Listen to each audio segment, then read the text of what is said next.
Meanwhile, the Pentagon giving itself the same Christmas gift it always does, a total lack of accountability and a sack of crap.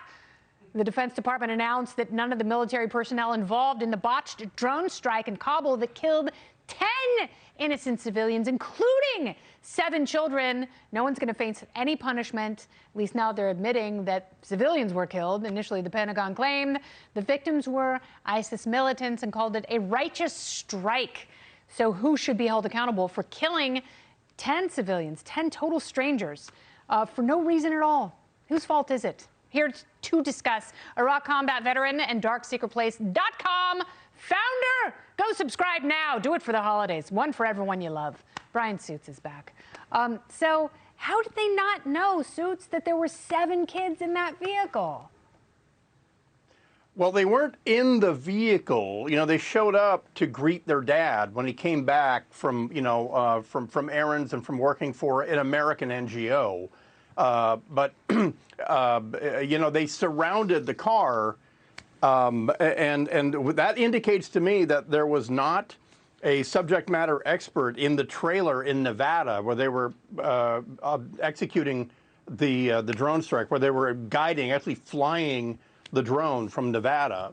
There was nobody local, nobody in CENTCOM who would have had a subject matter expert who could have sat there and said, well, it looks like he's pulling up to a house, and part of the problem, as a former targeting guy and fire support guy, is that there's no scale. You know, there's not a clown there that you must be this tall to be killed by a predator, and that indicates to me that in their kill chain, they didn't have any subject matter experts who had experience on the ground in Afghanistan, which is something, in my experience, other government agency used to go to the Army unit that owned a piece of territory, and they would say, hey, can we have a guy at 2 a.m. Be at this one place, and he can guide us through what we can hit and what we can't.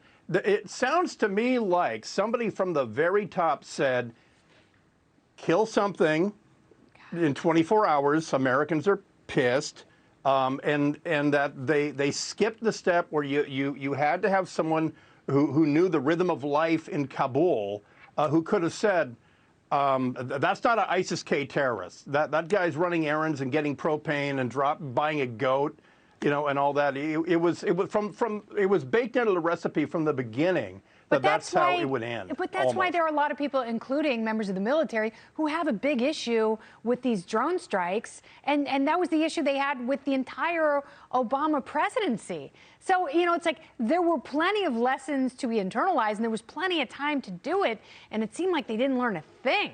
And Americans should be super pissed off about that as well.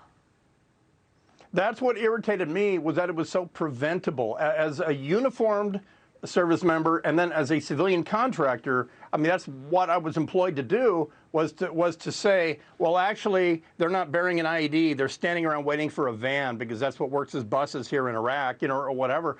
The fact that this was rushed it clearly tells me it came from the Oval Office, or more likely, the chairman of the Joint Chiefs of Staff, Mark Milley, who said, great eyebrows, though. But he clearly said, kill something, kill anyone. What do we have? And when you're locked in like that for hours and hours and hours, you fall in love with a target. It's hard to be talked out of that. This is the guy we're going to hit. I've been to Fridays. I know how it is. Suits, thank you so much. By the way, I went to the Army-Navy game this weekend, and being from a Navy family, we had a wonderful time. So thank you. Next year. Yeah, there's always next year. Next year, I say, go Army. Be Navy next year. Thanks, Suits.